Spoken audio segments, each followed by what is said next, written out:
ପ୍ରେଜ୍ ଦ ଲର୍ଡ ପ୍ରଭୁଙ୍କର ଲୋକମାନେ। ମୁଁ ପଥ ସତ୍ୟ ଜୀବନ ଆମର ୟୁଟ୍ୟୁବ୍ ଚ୍ୟାନେଲରେ ଆପଣମାନଙ୍କୁ ସ୍ୱାଗତ। ପ୍ରଭୁଙ୍କର ଗୌରବ ହେଉ। ଆଜିର ପ୍ରସଙ୍ଗ ରାତି 3ଟା ସମୟର ବିଶ୍ୱାସଯୁକ୍ତ ପ୍ରାର୍ଥନା। ରାତି 3ଟା ସମୟର ବିଶ୍ୱାସଯୁକ୍ତ ପ୍ରାର୍ଥନା। କ'ଣ ଆପଣ ଜାଣିଛନ୍ତି? ପରମେଶ୍ୱର ଆପଣଙ୍କ ପ୍ରାର୍ଥନା ଦ୍ୱାରା ଆପଣଙ୍କ ଜୀବନକୁ ବଦଳାଇ ପାରନ୍ତି। ପ୍ରିୟ ଈଶ୍ୱରଙ୍କ ଲୋକ, ରାତ୍ରି ସମୟର ଆତ୍ମିକ କ୍ଷେତ୍ରରେ ବହୁତ ଗୁରୁତ୍ୱପୂର୍ଣ୍ଣ ଅଟେ। ଶୈତାନର ପୂଜାରୀ, ତାନ୍ତ୍ରିକ, ଗୁଣିଗାରେଡ଼ି କରୁଥିବା ବ୍ୟକ୍ତି ଶୈତାନର କାମକୁ ପୂରା କରନ୍ତି ଏହି ରାତ୍ରି ସମୟରେ। ଏଥିପାଇଁ ଗୁଣିଗାରେଡ଼ି ଶକ୍ତି ରାତ୍ରି ସମୟରେ ବହୁତ ଶକ୍ତିଶାଳୀ ହୋଇଥାଏ। ଶତ୍ରୁକୁ ଭଲ ଭାବରେ ଜଣା କି ରାତ୍ରି ସମୟରେ ଗଭୀର ନିଦରେ ଶୋଉଥିବାର ଦେଖି ଆକ୍ରମଣ କରିଥାଏ। ଏହି ରାତ୍ରି ସମୟର ସୁଯୋଗ ନେଇ ଶତ୍ରୁ ଆକ୍ରମଣ କରିଥାଏ।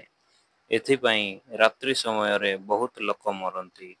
ପ୍ରଭୁଙ୍କର ଶିଷ୍ୟ ହେବା ଦ୍ୱାରା ଆମେ ମଧ୍ୟ ଏହି ରାତ୍ରି ସମୟର ଉଚିତ ବ୍ୟବହାର କରିବା ଉଚିତ, ଯାହାଦ୍ୱାରା ଶୈତାନର କାର୍ଯ୍ୟ ବିରୁଦ୍ଧରେ ଲଢ଼େଇ କରିପାରୁ, ଯୀଶୁଙ୍କ ନାମରେ ବିଜୟ ପାଇପାରୁ। ଯାହାକୁ ରାତ୍ରି ସମୟରେ ପ୍ରାର୍ଥନା କରିବାକୁ କଷ୍ଟ ଲାଗେ, ତାଙ୍କ ଜୀବନ ନିଷ୍ଫଳ ହୋଇଥାଏ। ଖ୍ରୀଷ୍ଟିଆନ ହୋଇ ମଧ୍ୟ ସେମାନେ ପ୍ରଭାବଶାଳୀ ହୋଇପାରନ୍ତି ନାହିଁ।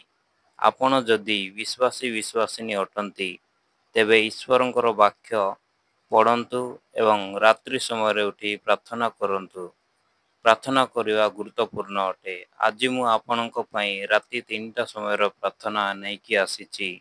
ପରମେଶ୍ୱର ମହାନ ଶକ୍ତିର ଅନୁଭବ କରିପାରିବେ, ଯାହା ଆପଣଙ୍କ ଜୀବନକୁ ବଦଳାଇବ। ଏହି ରାତ୍ରି ପ୍ରାର୍ଥନାର ରହସ୍ୟ ଜାଣିବା ପାଇଁ ଏହି ଭିଡ଼ିଓଟିର ଶେଷ ପର୍ଯ୍ୟନ୍ତ ଧୈର୍ଯ୍ୟ ଧରି ରୁହନ୍ତୁ। ମଧ୍ୟରାତ୍ରରେ ପ୍ରାର୍ଥନା କରିବା ପ୍ରତ୍ୟେକ ବିଶ୍ୱାସୀ ପାଇଁ ବହୁତ ଗୁରୁତ୍ୱପୂର୍ଣ୍ଣ ଅଟେ। ଏହା ପରମେଶ୍ୱରଙ୍କ ସହିତ ଘନିଷ୍ଠ ସମ୍ପର୍କ ସ୍ଥାପନ କରିଥାଏ।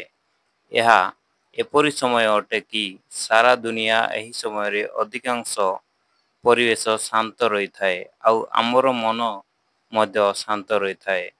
ଆଉ ଆମର ମନକୁ ପରମେଶ୍ୱରଙ୍କ ସ୍ୱର ଶୁଣିବା ପାଇଁ ଶାନ୍ତ ହୋଇଥାଏ।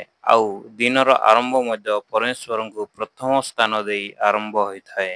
ଏହି ସମୟର ପ୍ରାର୍ଥନାରେ ଆପଣ ପରମେଶ୍ୱରଙ୍କ ନିକଟରେ ସମର୍ପିତ ହୁଅନ୍ତୁ ଏବଂ ଆପଣଙ୍କ ପରିବାରକୁ ମଧ୍ୟ ସମର୍ପିତ କରନ୍ତୁ ଏବଂ ଆପଣଙ୍କ ପ୍ରତିବାସୀ ପାଇଁ ପ୍ରାର୍ଥନା କରନ୍ତୁ। ଏହି ସମୟର ପ୍ରାର୍ଥନା ଆମ ପାଇଁ ଏକ ଢାଲ ପରି ହୋଇଥାଏ। ଏହି ସମୟର ପ୍ରାର୍ଥନା ଦ୍ୱାରା ଶତ୍ରୁର ଆକ୍ରମଣରୁ ଆମକୁ ରକ୍ଷା ମିଳିଥାଏ।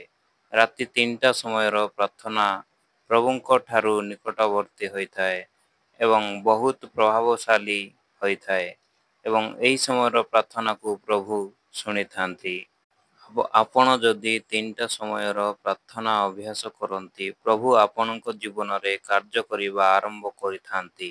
ରାତି 3 ଘଣ୍ଟା ସମୟରେ ପ୍ରାର୍ଥନା କରୁଥିବା ବ୍ୟକ୍ତି ବହୁତ ସ୍ପେଶାଲ ହୋଇଥାଏ ପରମେଶ୍ୱରଙ୍କ ପାଇଁ। ଏହି ସମୟରେ କରାଯାଇଥିବା ବିଶ୍ୱାସଯୁକ୍ତ ପ୍ରାର୍ଥନା ଆପଣଙ୍କ ବହୁତ ଦିନରୁ ହୋଇଥିବା ରୋଗ, ଋଣର ସମସ୍ୟା, ଗୁଣିଗାରେଡ଼ି ଏବଂ ଏମିତି ଅନେକ ପ୍ରକାର ସମସ୍ୟାରୁ ଆପଣ ଉଦ୍ଧାର ପାଇପାରିବେ। ରାତି 3ଟା ସମୟରେ କରାଯାଇଥିବା ପ୍ରାର୍ଥନା ଏକ ବହୁତ ଗୁରୁତ୍ୱପୂର୍ଣ୍ଣ ପ୍ରାର୍ଥନା ଅଟେ।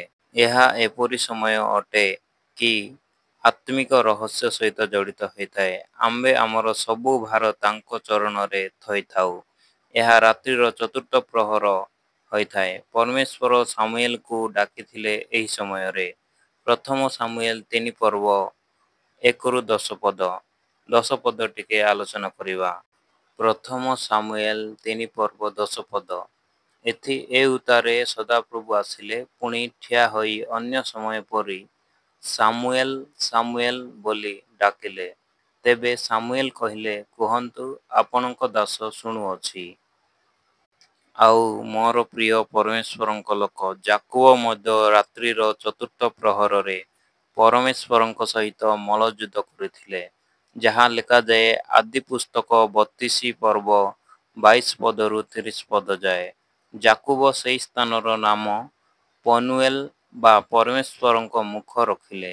ଏହି ସମୟରେ କରାଯାଇଥିବା ପ୍ରାର୍ଥନା ବହୁତ ପ୍ରଭାବଶାଳୀ ହୋଇଥାଏ ଏବଂ ପରମେଶ୍ୱର ଶୁଣନ୍ତି। ଏହି ସମୟରେ ପ୍ରାର୍ଥନାର ଅଭ୍ୟାସ ରଖନ୍ତୁ ଆଉ ପ୍ରଭୁଙ୍କ ଆଗମନ ପର୍ଯ୍ୟନ୍ତ ତାହାଙ୍କଠାରେ ଲାଗି ରୁହନ୍ତୁ। ଧନ୍ୟବାଦ। ଶେଷ ପର୍ଯ୍ୟନ୍ତ ଧୈର୍ଯ୍ୟ ଧରି ଆମର ଭିଡ଼ିଓକୁ ଦେଖିଥିବାରୁ ଧନ୍ୟବାଦ।